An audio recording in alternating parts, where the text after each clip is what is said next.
Good evening. Welcome to Soundhealth on Lagos Television. Olasumbo Modupe. Today we are looking at breast cancer. The World Health Organization says 1 in 8 women will be diagnosed of this condition in their lifetime. 30% of these cases could be attributed to modifiable factors.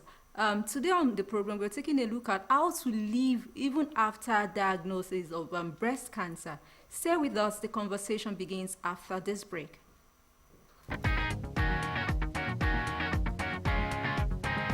We are now in a situation where health is directly targeted in so many conflicts. There's been such a deterioration in overall respect by many countries for the basic safety of health workers and the basic security of health facilities that it has now become commonplace. It's become part of the normal architecture of war, and that angers me. We all need to take a step back. We continue to show the world how many facilities are there, how many patients are in those facilities, where those facilities are. Everybody knows where they are. All sides in the conflict know where they are. All sides in the conflict know that there are patients and health workers in those complexes. So there is no excuse on any side.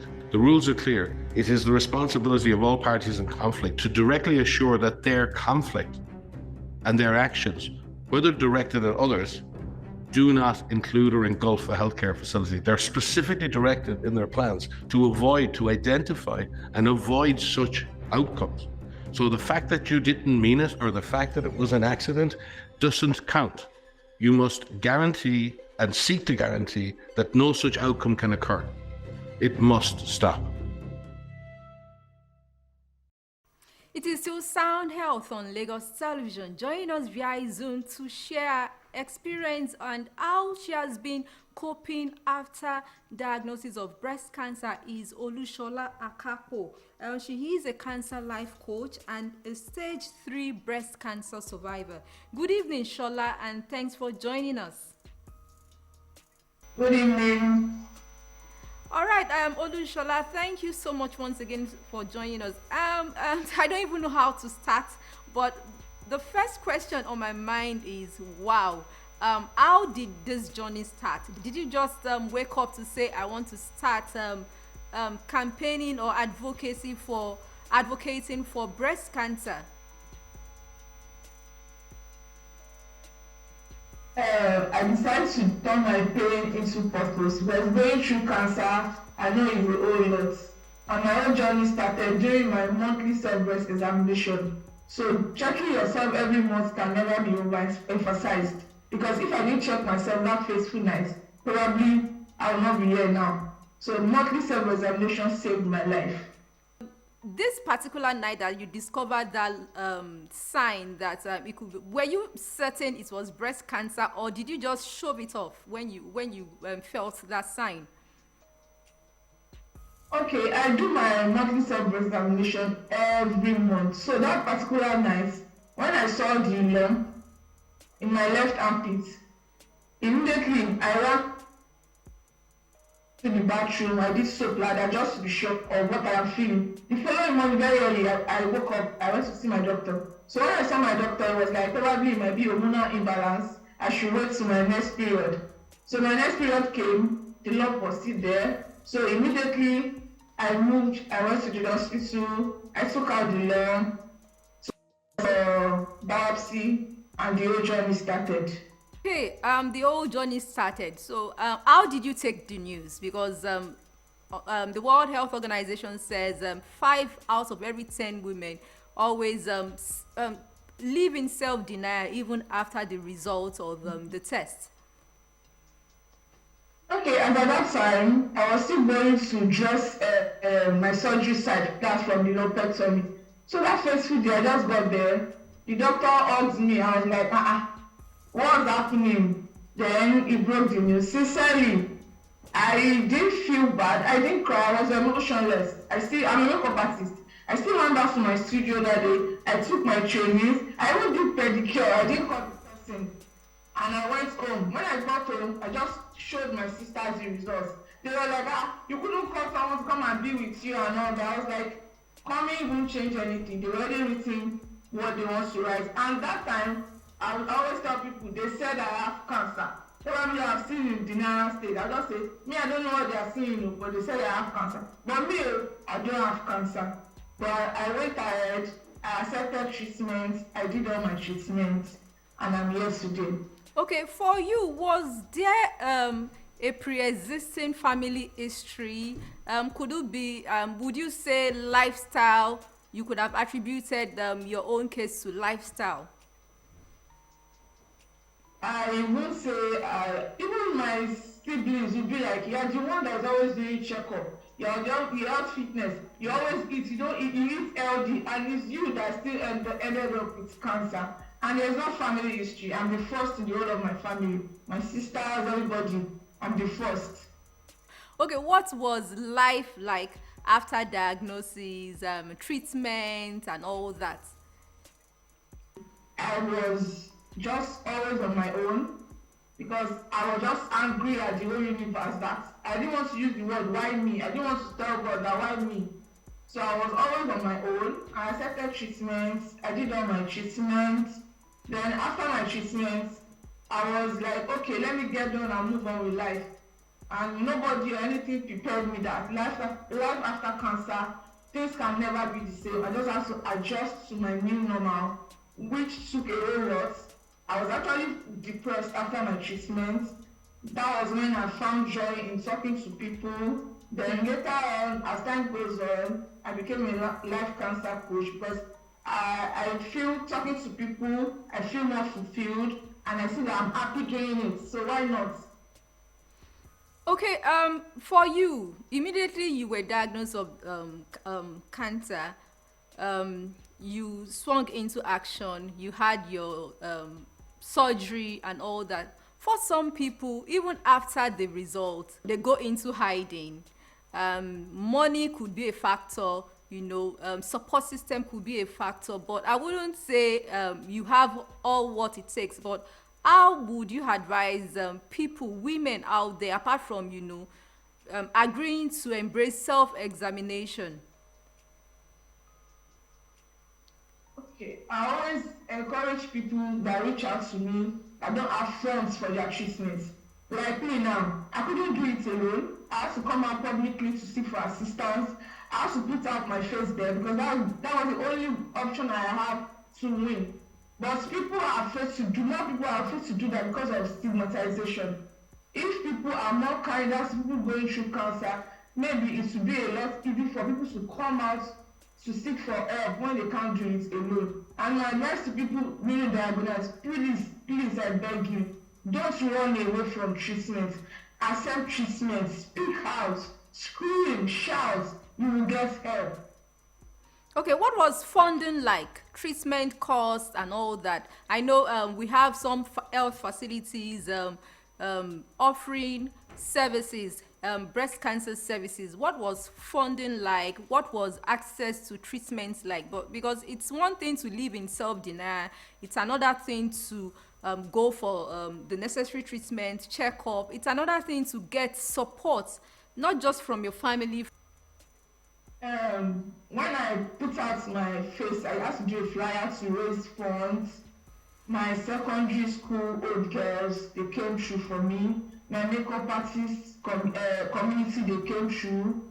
My university friends, they came through. My family, even people I don't know, people came through for me, and I'm grateful to God for the support of good people. So I was able to pull through with all the love I was seeing everywhere. Because when they say, okay, do this, by the time I just do like a video, I'll raise the funds. So I got a lot of support from my friends, my family, and even people that I don't know from social media. Okay, Olushola, you're a stage 3 breast cancer survivor. It says a lot. It says a lot. Can you please take us through the stages? I know there are stage 1, stage 2, stage 3, and stage 4. Can you please, I know you are not a medical professional now, but can you please take us through what stage, must we wait till stage 4 before we seek help? And at what stage were you when you discovered the cancer? Okay, so cancer we have stage 0, we have stage 1, we have 2, 3, and 4. So I was checking my breast every month. Then that particular night, I saw the lump. The lump they took out was very, very tiny, like bean size. But it was stage 3 already. Wow. And I gathered that before cancer can show any sign in your body, you might have had it for like few years. So you're growing for a few years. And you can't really say at what point that is in stage 0 or stage 1, 2, 3, or 4. Because you have some tumors that are slow growing and some are fast growing. But what I know is that when it's stage 4, it has spread. It has metastasized to some organs, it has moved from the breast to some other organs or still around the breast. So that is what I can tell about the staging. For you now, like you said, you were actually an advocate of healthy living and all that, but as God would have it, you ended up, with a breast cancer. What advice do you have for women in terms of modifying health lifestyle? I will implore them to eat healthy. You should do more of veggies, no alcohol or limit alcohol intake, no smoking. They should stay active by doing exercise. Reduce some things that less is always more. Too much of everything they say is bad. Then they should do their monthly self-breast examination. If you are below the age of 40, you can take a breast scan or a breast MRI. Breast scan is lesser in price, so people would love to really go for that. The breast MRI is more expensive. Then if you are above 40, you should do your annual mammogram, or if you have access to the hospital, you do your clinical breast examination twice in a year or once in a year as the doctor advised. Stay on top of your health, be breast aware. What would you like to see differently in terms of breast cancer awareness, breast cancer treatment in Nigeria? Breast cancer awareness, they are doing a whole lot, but we can still do more. Because you still have some rural areas, they don't even know what is called cancer. They don't even know how to do their breast self-examination or where to go when they see any changes in their body. They will just show this off. Then about treatment and funding, I really love if treatments can be more subsidized, or if there is a plan for indigent patients that really want to fight for their life but they don't have the funds for treatments. What was your secret? Because I know two patients are not the same. We could have two patients living with breast cancer or diagnosed with breast cancer now. What was your secret to beating breast cancer? My secret to beating breast cancer is God. I was not closer to God. I was more at peace with myself and everything around me. And I was drawing strength from positivity. Any negativity around me, I was not looking at it. I was not focused on positivity I was getting. And I'm very sure that was what strengthened me to win cancer. And God Almighty. Your final words as we wrap up this segment. Early detection and the right treatment is cure. Breast cancer is not a death sentence. When diagnosed, please accept treatment, stay around positive-minded people, be happy, and have the zeal to conquer cancer. I did it, and you can do it too. All right, Olushola Akapo, early detection is the cure to breast cancer. You can actually beat breast cancer. Thank you so much for your time and expertise on how to live with breast cancer, Olushola Akapo. Thank you. All right, I have been speaking with Olushola Akapo, cancer life coach and a stage 3 breast cancer survivor, on how to live with the disease even after diagnosis. Sound Health continues with trending health report from around the world. Please stay tuned. All right.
All right, it is still Sound Health on Lagos Television. More to come in a moment.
No two patients are alike. Response as well as treatment are not the same with patients.